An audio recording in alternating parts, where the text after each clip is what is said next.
Hi hello నమస్తే. నేను మీ positive review with Prem.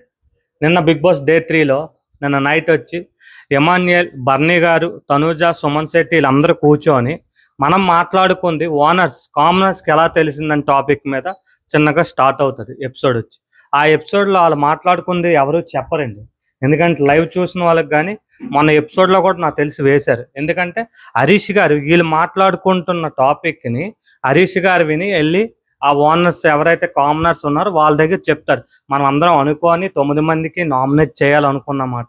ఆ టాపిక్ కోసం అక్కడ రన్ అవుతుందని చెప్పి హరీష్ గారు చెప్తారు.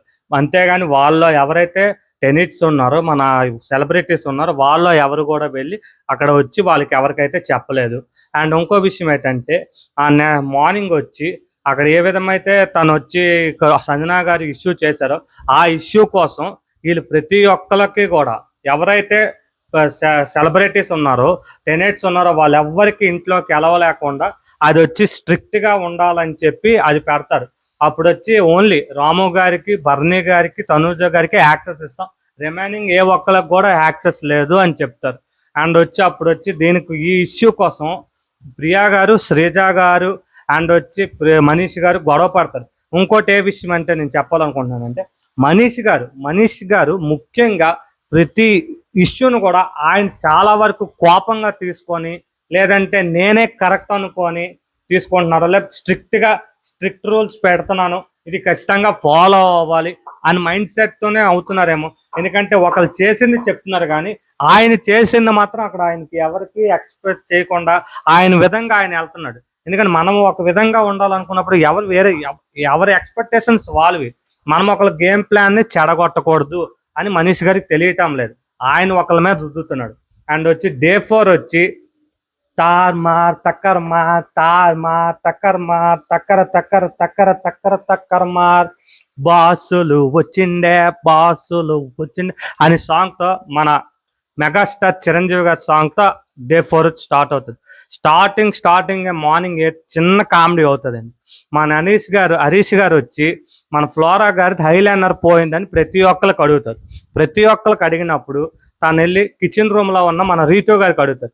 సో మేడం రీతు గారు, నేను ఐలైనర్ మీకు ఏమైనా దొరికిందా అని అంటే, నేనేం దొరకలేదండి, నేనేం దొంగతనం చేయలేదు, నేను మనుషుల వస్తువులు దొంగతనం చేయను, మనుషులు మనసులో దొంగతనం చేస్తాను కామెడీగా చెప్తారు. ఆయన అప్పుడు ఏమంటాడంటే, 15 సంవత్సరాలకే మేము డైలాగులు వేస్తామండి, అప్పుడే చూస్తామని చెప్పి అంటాడు. అలా కామెడీ అయితే అక్కడ తర్వాత వెంటనే విత్ ఇన్ సెకండ్స్లో మన ఎమ్మెల్యేల గారికి లేడీ గెటప్ సంజనా గారు చాలా బాగా రెడీ చేస్తారు. శ్రేష్ఠ గారు వీళ్ళందరూ కలిపి వచ్చి ఎమ్మెల్యేల గారితో కిచెన్ రూమ్లో చక్కగా ఒక చిన్న హెల్దీ కామెడీని వచ్చి రన్ చేస్తారు.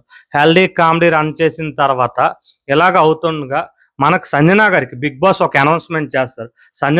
సంజనా గారు మీరు వచ్చి కాన్ఫరెన్స్ రూమ్కి రావాలి అని అనగానే సంజనా గారికి పిలిచి, సంజనా గారు మీరు ఎలాగుంది, మీ హెల్త్ సంగతి ఏంటి, మీరు ఏ విధంగా ఆడుతున్నారు, ప్రతి ఒక్కరు మిమ్మల్ని కార్నర్ చేస్తున్నారు అనిపిస్తుందా అని ప్రతిదీ అడిగి బిగ్ బాస్ కొనుక్కుంటాడు. ఆవిడ వచ్చి నాకు అలాగ అనిపిస్తుంది కానీ నేను అలాంటి మనిషిని కాదు, ప్రతిదీ కూడా నేను ఖచ్చితంగా ఓపెన్ మైండ్తో ఉంటాను, ఒక హాఫ్ అన్ అవర్కి మించి నేను ఏది ఎక్కువ తీసుకోనండి బిగ్ బాస్ గారు అని చక్కగా చెప్తుంది.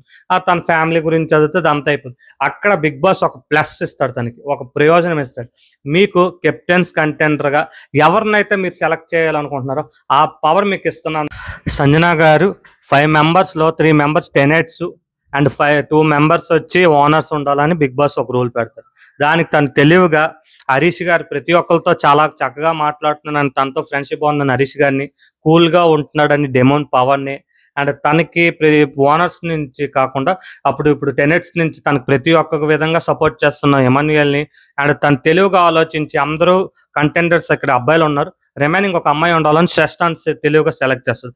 ఈ 5 మెంబర్స్ని సెలెక్ట్ చేసి బిగ్ బాస్ చెప్తే బిగ్ బాస్ ఏమంటాడంటే, సంజన నువ్వు ఇదే విషయం బయటికి వెళ్ళి ప్రతి ఒక్కరికి చెప్పమని చెప్తే సంజనా గారు అందరికీ లివింగ్ ఏరియాలో కూర్చుని పెట్టి, నాకు బిగ్ బాస్ ఈ యూజ్ ఇచ్చాడు, ఈ పవర్ ఇచ్చాడు, నేను ఇలా 5 మెంబర్స్ని సెలెక్ట్ చేశాను, ఇలాగా డెమోన్ పవన్, హరీష్ గారు, ఎమాన్యుయల్ గారు వచ్చి శ్రేష్ఠ అండ్ నన్ను నేను సెలెక్ట్ చేసుకున్నాను చెప్తాడు.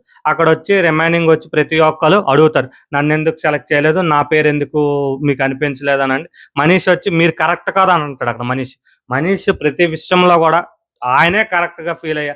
అక్కడ కూడా మీరే మిగతా వాళ్ళు ఓకే కానీ ఎవరైతే రిమైనింగ్ 4 మెంబర్స్ ఓకే కానీ సంజన గారు మీరైతే నేను అనుకోవట్లేదండి అని చెప్పి అక్కడ మనీష్ తను వచ్చి చెప్తాడు. అండ్ ఆ తర్వాత మళ్ళీ బిగ్ బాస్ ఒక 5 మినిట్స్ 10 మినిట్స్ కంప్లీట్ అయిన తర్వాత ఏ విధంగా ప్రతి ఒక్కరికి వాళ్ళైతే కంటెండర్స్ ఉన్నారో వాళ్ళకి లివింగ్ ఏరియాలో మళ్ళీ కూర్చుని పెట్టి వచ్చి ఇది పంపిస్తాడు, ఎస్ఆర్ నో థమ్స్ ఫింగర్స్ పంపిస్తాడు. మన స్టోర్ రూమ్కి వెళ్ళి వీళ్ళు తెచ్చుకుంటారు. కూర్చొని బర్నీ గారు వచ్చి నించుంటారు. ఎవరైతే సెలెక్ట్ చేసుకోవాలో ప్రతి ఒక్కరు కూడా తంబు ఇది అప్ కానీ డౌన్ కానీ ఎత్తితే, డౌన్ ఎత్తారంటే అక్కడ కంటెంటర్గా వాళ్ళకి సపోర్ట్ అవసరం లేదు. కానీ అక్కడికి బర్నీ గారికి ప్రతి ఒక్కరు ఎత్తితే అప్పుడు బర్నీ గారికి చాయిస్ ఇస్తే బర్నీ గారు వచ్చి ఎమన్యుయల్ గారి వైపు సెలెక్ట్ చేస్తారు.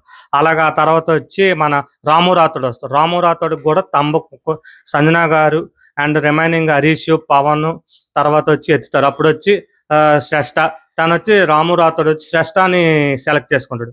ఎవరైతే సెలెక్ట్ అయిన ప్రతి పర్సన్ మరి ఇన్వాల్వ్ అవడానికి లేదు ఇంకెందుకంటే ఆల్రెడీ ఒక సపోర్టర్ని తీసుకున్నారు కాబట్టి. తర్వాత సంజన గారికి వచ్చి శ్రేజ సెలెక్ట్ చేసుకుంటుంది. అలాగా హరీష్ గారికి వచ్చి పవన్ కళ్యాణ్ వెళ్తాడు అండ్ డిమోన్ పవన్కి ప్రియా వెళ్తారు. ఇలాగా కంటెండర్లకి సపోర్టర్లు ఈ విధంగా వెళ్తారు సపోర్ట్ ఎవరైతే కంటెండర్. అండ్ ఈ గేమ్ అంతా ఇలాగ అయిపోయిన తర్వాత ఈ ప్రక్రియ అయిన తర్వాత కెప్టెన్సీ టాస్క్ కోసం కంటెండర్ బదులు సపోర్టర్స్ ఆడాలని బిగ్ బాస్ చెప్తారు. అప్పుడు కంటెండర్ బదులు సపోర్టర్స్ వాళ్ళ యొక్క పేర్లు ఉన్న టీషర్ట్లు వేసుకొని ఒక రోప్ మీద ఏవైతే మనం కొన్ని గేమ్స్ పరంగా వెళ్తామో రోప్ పైన రాడ్లుండి నించొని ఏ విధంగా మనం స్టెప్స్ ఎక్కుతామో ఆ విధమైన గేమ్ పెడితే సపోర్టర్స్ ఉన్న బర్నీ గారు కానీ రాము కానీ శ్రీజ కానీ ప్రియా కానీ పవన్ కళ్యాణ్ గారు నించోగానే ఫస్ట్ సంచాలకుగా బిగ్ బాస్ వచ్చి మన మనీష్ని సెలెక్ట్ చేస్తాడు. అక్కడ అమ్మ ఏ గేమ్ నాకు లేదురా ఈ గేమ్ దొరికిందని ఏదో తృప్తి పడ్డాడో లేదో ఏమవుతుందో చెప్తాను వినండి. ఫస్ట్ వచ్చి డెమోన్ పవన్ పిలుస్తాడు. డెమోన్ పవన్ వెళ్ళి ఒక రాడ్ తీస్తాడు. ఎవరిది? మన రాముది. తర్వాత వచ్చి డెమోన్ పవన్ వెళ్ళి రాము తీస్తాడు. రాముని తీసిన తర్వాత అక్కడ ఒక చిన్న ఇష్యూ అవుతుందండి. తను లైట్ వేయడం అక్కడ రెడ్ లైట్ పడినప్పుడు నేమ్ పిలిచేది వెయిట్ చేయాలి. గ్రీన్ లైట్ అయితే ఆ రాడ్ అనేది రిమూవ్ చేయాలి. బట్ అక్కడ తను నేమ్ వెళ్ళేలోపే అక్కడ మనిషి గారు ఆపుతారు. ఆయన ఆగి ఆ తర్వాత రాడ్ తీస్తారు రాము. నెక్స్ట్ వచ్చి మన శ్రేష్ఠ అని శ్రేష్ఠ పేరు పిలిచి ఆ గ్రీన్ లైట్ ఎలాగనా అక్కడ శ్రేష్ఠ గారి పద్ధతి నాకు నచ్చలేదు, చూసిన వాళ్ళకి తెలుస్తుంది. అక్కడ వెళ్ళి వెంటనే ప్రియా గారు ఒకసారి కాల్ తీయండి అని చెప్పకుండా వెంటనే రాడ్ లాగేస్తారు. అది ఎందుకంటే అది కరెక్ట్ పద్ధతి కాదు, పడిపోవచ్చు ఏదైనా అవ్వచ్చు. ఎందుకంటే మనం చెప్తే వాళ్ళు కాల్ పైకి ఎత్తుకోవడమో లేకపోతే ఏ విధంగా ఇంకో దగ్గర ఏదో ఆల్టర్నేటివ్ ఆలోచిస్తారు. అలా తీసుకొని వచ్చి కూర్చుని పోద్దు. నెక్స్ట్ ఎమాన్యుయల్ గారి పేరు వచ్చి మనీష్ గారు చెప్తారు. మనీష్ గారు ఎమాన్యుయల్ గారి పేరు చెప్పగానే ఎమాన్యుయల్ గారు వెంటనే గేమ్ అని ప్లాన్లో గేమ్ ఆడియాలని తొందరలోనో మరి ఏంటో వెంటనే పరిగెట్టుకొని వెళ్ళి మన కళ్యాణ్ గారిది అక్కడ లాగేసిన తప్పు కాదు కానీ అక్కడ లైట్ రెడ్ లైట్ లో ఉంది, గ్రీన్ లైట్ రావాలి. మనీష్ గారు వచ్చి ఎలగలేదని చెప్పాడు. అక్కడ చెప్పే ముందు ఆగమని మాత్రం మెన్షన్ చేయకుండా అక్కడ తెలివిగా చెప్పాడా లేకపోతే కావాలని ఆగాడా మనకు తెలియదు. అక్కడ ఒక ఇది తీసుకోవాలి, ఒక డిసిజన్ మేకింగ్ అనేది కరెక్ట్ గా ఉండాలి. రెండోది బిగ్ బాస్ హౌస్ లో మాత్రం మనం సంచాలకుగా ఉన్నప్పుడు మాత్రం మనము ప్రతిది కూడా ఒక మంచి డిసిజన్ తీసుకోవాలి.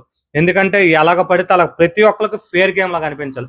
అన్ఫేర్ ఆడాడు ఇలాగ వెళ్ళాడని చెప్పి కెప్టెన్సీ కంటెండర్ నుంచి బర్నీ గారికి అంటే తను సపోర్ట్ చేస్తున్న బర్నీ గారికి మీరు ఇంకా ఎలిమినేట్ అని చెప్పేస్తాడు.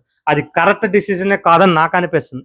ఎందుకంటే అది చాలా అన్ఫేర్ గేమ్. తను ఆడాడు, తినికంటున్నాడు కానీ తను ఆడాడు. ఎందుకంటే అక్కడ డెమోన్ పవన్కి ఆపాడు, శ్రేష్ఠ గారికి ఆపాడు, తినికి మాత్రం ఆపలేదు. అంటే కావాలని ఆపలేదో లేదంటే తను సంచాలక గేమ్ని అబ్జర్వ్ చేయలేదో మరి అక్కడ నాకైతే అర్థం కాలేదు. ఇలాగా డైరెక్ట్గా ఎలిమినేట్ అని చెప్తారు. అక్కడ వాళ్ళిద్దరి మధ్యన డిస్కషన్ మొదలవుతుంది.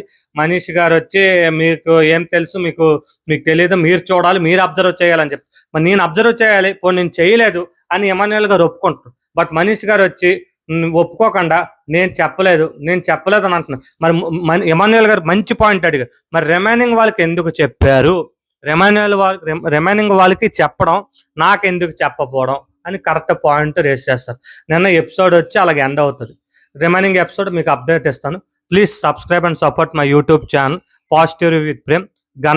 బెల్ బటన్ కూడా క్లిక్ చేయండి. Thank you.